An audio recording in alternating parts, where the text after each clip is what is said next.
Hi, everyone, and it's wonderful to see you, and welcome, Julia and Jason. The session is on the final piece in Act 1 of the Gaveaux and final piece of Act 2 in the Beethoven, and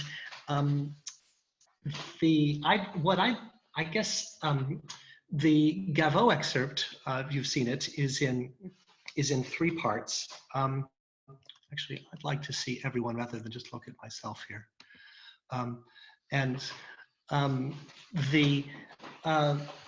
So what you've seen, if you've seen, just looked at the Gaveaux recently, first you see a discussion with Rocco and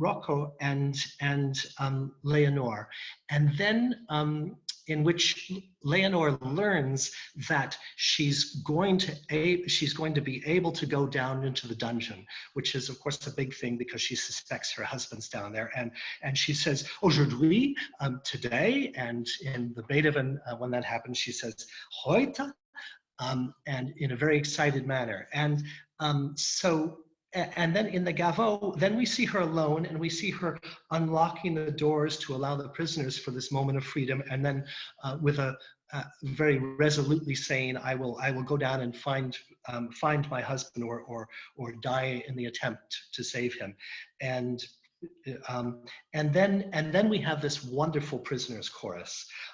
Where the prisoners come out into the light for the brief few moments that they get to see the light each day. And in the Beethoven, however, we start with that prisoners chorus. We see them coming out into the light, and then the order is changed, and afterwards we see that discussion between Rocco and Leonore, and in which she learns that she will be able to go down into the dungeon with him. And then we see a part of the scene which is not part of the Gaveaux at all, which is Marceline comes in and says, but Pizarro is coming, and he's really mad, and then we see Pizarro alone in the end, which is not part of the video that we sent out this week. But so the acts end very differently, but what is of course so striking and so common about them is this image of the prisoners coming out into the light. And I'd like to talk a little bit, at least my part of the discussion today, about frame it in terms of musical images and images and motifs, and how are these things created. This is an image which comes directly from the text, from the action, as we just said, and that the prisoners are suddenly, oh my gosh, feeling fresh air for the first time, and seeing light after having been confined. You all may feel something similar right now. I certainly do. And so it's a wonderful moment, and it's interesting to me that there is, it of course reminds one of a sunrise, and I think Julia might be able to speak a little later to the tradition of word painting in French music, and particularly opera comique, of which she is a specialist. But in the Gaveaux, you know, you hear it. It's a triadic thing, which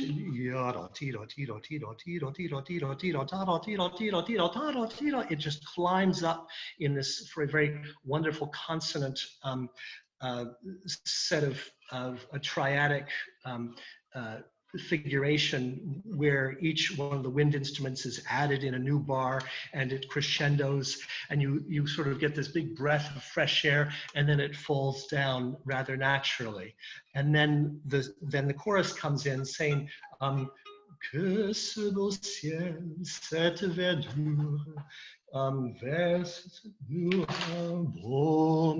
so it's they say this beautiful sky and this wonderful greenery, and so it's really it's a terrific way to do it. But Beethoven does it a little bit differently, and of course in a more sophisticated fashion. He has that same motif climbing up, and for the most part it's consonant, but he traces it differently. You start with a dissonance. So a tritone,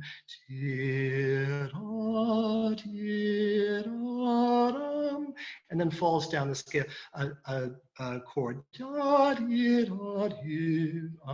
and so for Beethoven's is more subtle, but it's basically the same musical image, and we get this wonderful feeling of openness as we climb to the top, and then come back to the consonants, and then his chorus, of course, sings "O welke Lust," what. And to be in this air, and to again, what happiness to be in this air again, and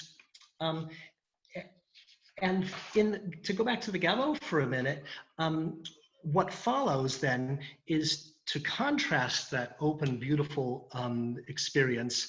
They remind us of what it's like to be down in the dungeon. In the Gaveaux first. We hear a chromatic when under the words to be deprived of these cruel, to be cruelly deprived of this wonderful experience. We hear so you get this little chromatic motion, which is to remind us really of the pain, and which Beethoven expresses by when he says, "Der Kerker eine Gruft," again in this tight chromatic motif. So I guess my point, of course, is that the seeds of the response, the musical seeds for the response to the text, are there in the Gaveaux, and just expanded in different ways, and in the Beethoven. Then we'll have Jason a little bit later talk a bit about about how the Gaveaux chorus, how it's sung and how it's different. Maybe he and Julia can both address how the middle section is different. But I wanted to stick with the Beethoven for a moment, and that idea of the pain of chromaticism, and the tight, you don't quite know where you are harmonically when you go because Beethoven really expands on that in a really interesting way, just a little later in this. So specifically, when we see Rocco and Leonore, there's the section in which, as I mentioned, she learns that she will be able to go down in the dungeon. And then there is, and then he says, yes, but the governor, there's this man down there has to be killed. And we're reminded of that musically.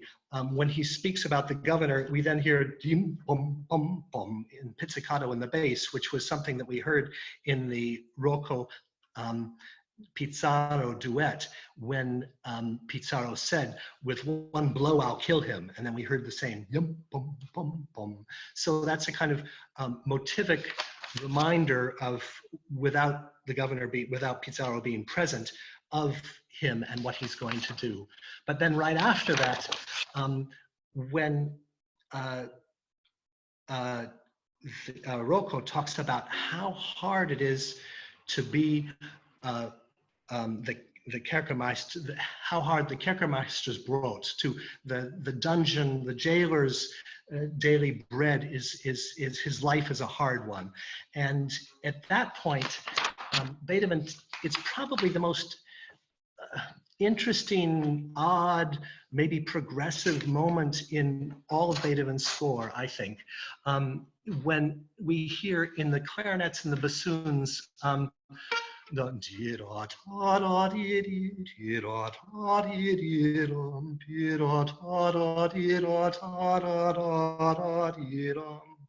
And then that introduces a Rocco saying, "Wir müssen gleich zum Werke schreiten." So we have to work hard. We have to dig out this cistern. This is a hard, a difficult job in a terrible place. And so I wanted to just kind of point out how extraordinary that musical moment is. We don't see anything like that in Gaveaux. And even in the Beethoven, it's kind of extraordinary. And it seems to kind of come out of that chromatic motif, in which the chorus describes the terrible dungeon in contrast to the being out in the open. Oh, and there's one other musical motif in there. It's hard to catch, but when Rocco notices that Leonore is scared is feeling fearful about going down there, even though she's feigning Mut und Stärke, you know, I'm going to be strong, I'm going to do it, but in fact she's quite anxious, and he notices that. And in the basses we hear this shudder that is a set of very quick notes repeated in the basses. And that musical motif will come back again in the melodrama in the third act, when she actually goes down into and sees the man Florestan on the ground and sees the cistern. So I wanted to point those things out because generally that kind of motivic association is associated with much later 19th century work, of course, Wagner, most specifically, but here we're finding that in this music as well. So so those are the things that I wanted to make sure we covered, or at least that I wanted to talk about. But I'd like to turn it over to Julia, who as a specialist in opéra comique may be able to tell us a little bit, like, you know, why does the Gaveaux end the way it does? What does it mean to have the chorus at the end? I mean, I can, I have, yeah, as many thoughts on opéra comique as Ryan well knows. I mean, there are a couple of directions we could go. I could maybe start with one of them and then move into others as we have time. I mean, a couple of threads we could talk about, certainly this idea of light, what the light is doing, what the allegorical comparison of light and darkness is happening in these two choruses. We can also just talk about the form of the ensemble itself. I almost feel like I need a poll. With my students, I would poll. I would say, which of these options sounds more interesting to you in a limited amount of time? Maybe we'll start with I suppose the lighting question is a little bit sillier, but we could go into it in some respects. So both of these operas are very much all about the allegorical contrast between the above ground and the below ground, the darkness and the light, or the subterranean somberness of the prison versus this brief moment of beautiful respite in D major that we have in the Prisoner's Chorus in Gaveaux. And of course, it's about to be kind of taken away from us once more as we're going to plunge underground and into C minor at the beginning of Act 2. I would say that beyond what's happening on a symbolic level in the French version, and I don't know how much you've talked about this so far, is really just an opportunity for the particular opéra comique theaters in France to be showing off their stage technology. So the theater that is producing Gaveaux's Leonore, as well as its big competing theater, so the Théâtre Feydeau, where Leonore is premiered, and the Opéra Comique, are really engaged in a huge competition in the 1790s as to who can come up with the biggest kind of spectacle that is, on the one hand, resonating with contemporary political events, the kind of huge scale political spectacle outside the theater, but it's also a pragmatic thing that's happening as they're kind of competing with each other. So French operas of the Revolutionary period are just full of battle scenes and castles and escapes from prisons and tempests and storms, but also, as we've said, kind of plays on sunrises and dawns and new kinds of appearances of darkness and light. Incidentally, and Ryan didn't know he was opening a Pandora's box when he suggested, like, what's the deal with the lights? Actually, there's huge, interesting things going on with lighting technology in the theaters in the 1780s. They just, he's regretting it now, and he brought it up. They just invented a new kind of oil lamp called the argon lamp. Like Thomas Jefferson's in Paris, you know, just before this, and like writing home to James Madison about these amazing new oil lamps they have in Paris. But we just have this sense that there's a new possibility in how to create these contrasts on stage, both going on musically, as you see in the huge stylistic contrasts in Gaveaux and also in the Beethoven, but also just in the visual beauty and the visual changes in contrast that are happening at that time. Yeah, they also had a lot of fireworks, and the theaters were always burning down because of their lighting effects, but that's maybe a story for another day. Oh, that's great. Yeah, yeah. One of the things I was curious about musically is that the musical tone of the middle section, and when the single prisoner comes forward and he says, "But fear we're being watched," and you get this kind of offbeat thing, you know. Craignons, tirim, cha, craignons, and whereas in the Beethoven he sticks with a chromatic motif that is rather dark, and it was the one place where I felt that there was actually something bordering on the comic style. It reminded me of the quartet of four men, which ends the Le Roi et le Fermier of Monsigny from 1769. And that is both in the dark, everybody's in the dark, but it also has this element of humor, two groups of two people running into each other. And so, whereas of course the Beethoven abjures moves away from that.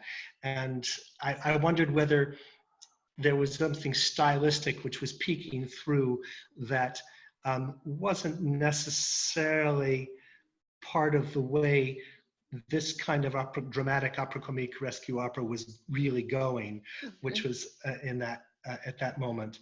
But I did wonder whether there's if an end of an act needed to be a particular thing. It's a really interesting question, because this end act, I mean, this beautiful moment at the end of Act 1, it's both very particular to the French Revolutionary period, what Gaveaux is doing, and also representing a whole several decades worth of development of choral writing within opera comique. I mean, if we had been able to be in a theater, of course, this week we'd be seeing, or next week we'd be seeing Maréchal Ferrand's, the Philidor opera from the 1760s, which has very different kinds of ensemble writing, much simpler idea of just, you know, everyone sings a stanza of text on the same kind of melody, repeating a very popular jaunty style, rousing conclusion to a work. In the 1770s or 1780s in opera comique, you often see at the ends of acts something that is more Italianate and comic, as you mentioned. So in like Opera Lafayette's Le Magnifique, or in a work like Grétry's L'Amant Jaloux from the late 1770s, which is on YouTube, I can type that into the chat. You really see at the end of the act this comic, almost Mozartian, lots of different people come on stage in a complicated situation, layering different musical ideas. What's interesting about that Gaveaux, and what's very unique to the 1790s in France, is it's almost an aesthetic of, we might say, like fraternité in operatic terms. These are people who, at least in the outer sections of that form, really have a unified idea of what is going on. They're singing homophonically, homorhythmically, a lot of the time, just one message, which obviously resonates with the kinds of political things going on, you know, the patriotic spectacles and such outside of the theater. So we have a development in that we have lots of different people on stage, big forces, masses of sound on stage, which is a new sonic development of the revolutionary period. But the idea that for a lot of the time, they're kind of doing the same thing, you also wouldn't necessarily have seen before that point. So yes, there's that interesting division in the middle sections, but I actually am really drawn to this idea of just kind of like everyone thinking about this similar message to get a very blunt moral across. I mean, I think that's very similar in both Gaveaux and Beethoven, the kind of bluntness of an abstractness of the moralizer. Thanks for having me on, and it was really a lot of fun to be part of both productions and to kind of experience the contrast between the two productions. And it would have been really interesting to have this conversation before we performed it, because I'm learning some things right now. But I think a couple of things that struck me about this is that the Beethoven really does draw out that contrast between light and dark more so than the Gaveaux. And the Gaveaux talks about how cruel it is to be bereft of nature's glories, the qu'il est cruel, douce natura. It's more or less, it feels like it's in the same style or a little bit the same feeling as the rest of the piece. But in Beethoven, we go to Der Kerker eine Gruft, the dungeon is a grave, and we repeat this over and over. And another thing that I think is interesting is that along the same lines, in the Gaveaux, there's one soloist who steps out and has this sort of encouraging message about, well, let's have hope, and maybe our fate will change, and we'll again experience freedom or independence. And in the Beethoven, we have two separate soloists. The first one who delivers more or less that message, and then a second one who really stresses, but wait, we're being watched, and we need to speak softly, and all is not well. And that's accentuated in the videos, I think, by having Joaquino walking around behind us, or the prison guard, and then it also ends with that in the Beethoven, whereas in the Gaveaux, it kind of goes back to the, oh, what a beautiful morning, what a possibility there is. Yeah, yeah. They both have that sort of ABA form, but then the Beethoven ends on that a little bit, or goes back to that again. What about, I noticed just how high the tessitura in the Gaveaux is. All the my experience, of course, with French operas, that they had all these haut contre voices who were used to going, the highest voice was they didn't have countertenors, but they had tenors who were used to going into head voice and singing quite high. And right from the very get-go of this quartet, the tenor, it's all very tenory, and you even have to go up to a high B at one point, and it's and that's a very different range than Beethoven asks generally, which he goes uses the lower register much more. And of course, as a tenor, you had to negotiate those higher parts. That's true.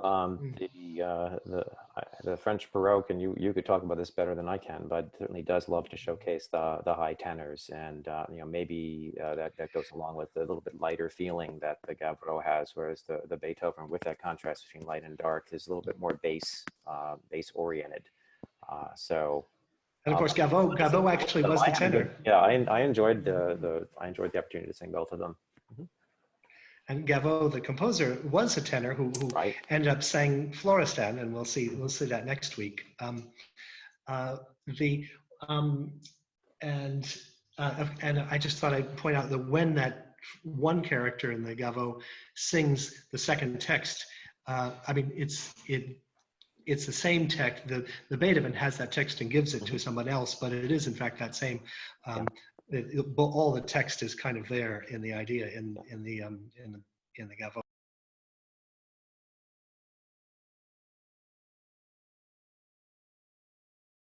Know specifically about the conditions of prisoners. Obviously, one of the huge themes of this opera, and one that has a very clear French revolutionary basis, is this theme of unjust imprisonment. And so the question is, over time, I find very interesting in these changes, who is the corrupt authority supposed to be standing for? Who are the prisoners supposed to be standing for? Is this revolutionaries versus royalists? Is this, Europe under the chokehold of Napoleon? Depending on how you're interpreting this over time. I actually found it very interesting how the text in the Beethoven is already much more abstract than the text in Gaveaux, or this idea of who is imprisoning us. The chorus members are very concerned in the Gaveaux about, oh, it's the governor's coming, whereas it's more about just kind of, we're kind of trapped, or we're being liberated in that specific limit of text, even in this first version. of the Beethoven. So about specific prison conditions, I'm not entirely sure. I'd be curious if Tina has kind of the more precise details on that.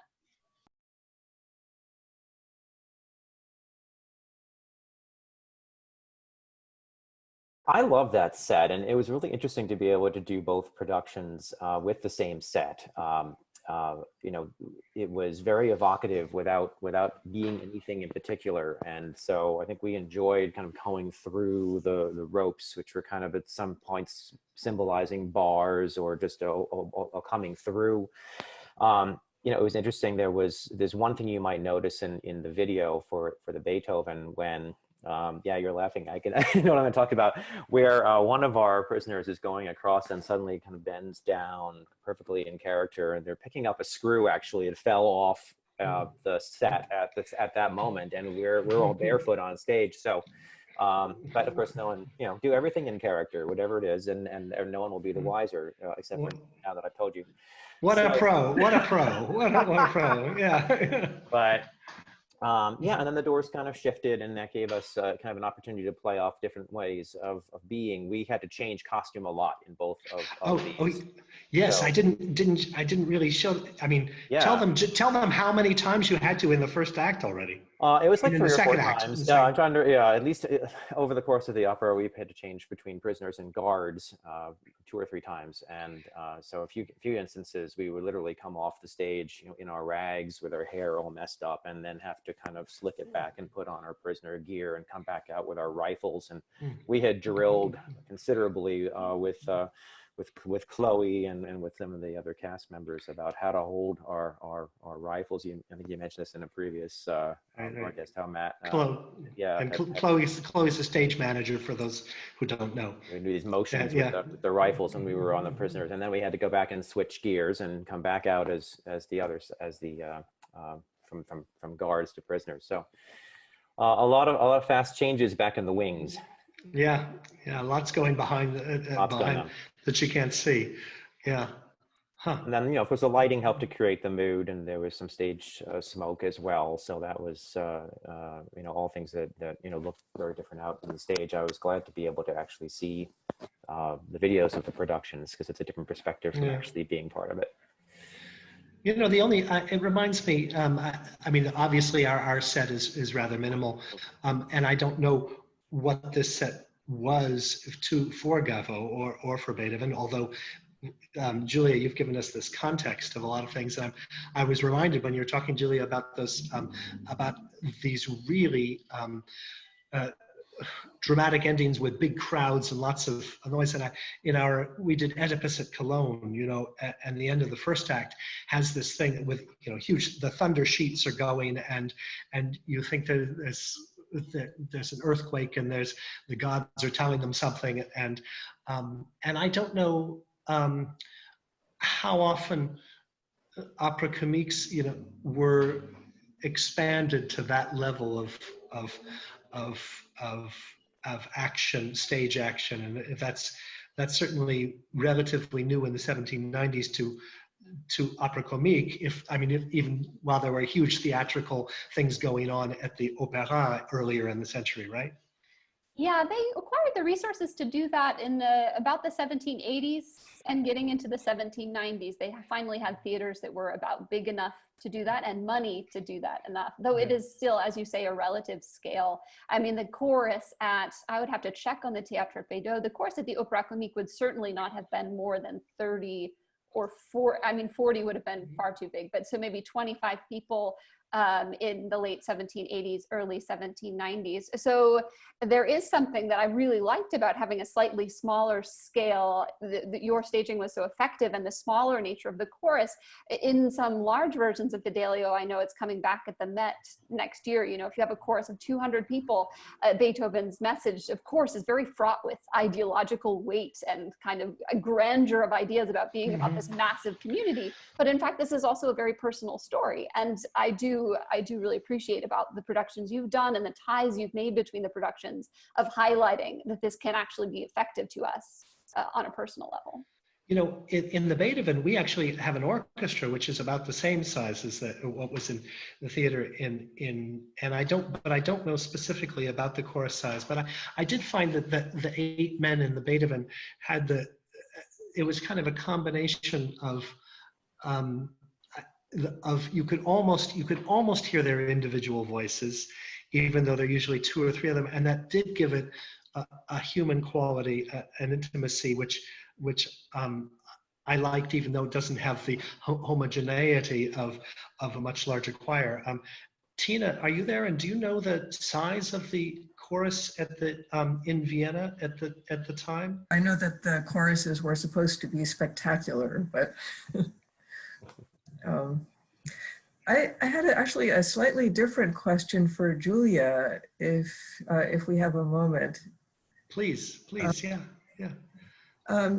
Julia, I wonder, and this would take us back a little bit to something we talked about last week, which happens right before this scene, missing aria for Leonore, the missing second aria. And I wonder, I wonder if you know if there might be one, whether he actually ever said it. But my other question was, we all noticed that one of the remarkable things about the text of that aria is that it's the one place in the Gaveaux that makes an appeal to God. And so that got me thinking, is this perhaps actually a question of censorship from the time of the Terror? Because, I mean, as you know, all of the statues of the Virgin were replaced by statues of Liberty at Notre Dame Cathedral. And was that actually a problem? Do you know whether that's something that is an issue on stages in the late 1790s? Interesting. That is a great question. I would have to go back and look at a couple of more contemporaneous examples because that's the problem with the French Revolution, is that everything is changing all the time. So of course, when the libretto was written around the time of the Terror, the situation would be completely different than in 1798 when the music was coming back, when things were actually a little bit more conservative by the time we're getting later in the directory. So the question of would a reference to God have been, I don't know that just a reference to God would have been completely disregarded by that time, or if that's a reason for that being missing. But it's a really interesting question of like what can be said, what can be unsaid, and so many of things could have been added and subtracted like at the moment of performance that we don't have the tangible record of, which is so hard about studying the revolution. Yeah, so it's a long-winded way of saying I don't know, and that's a great question.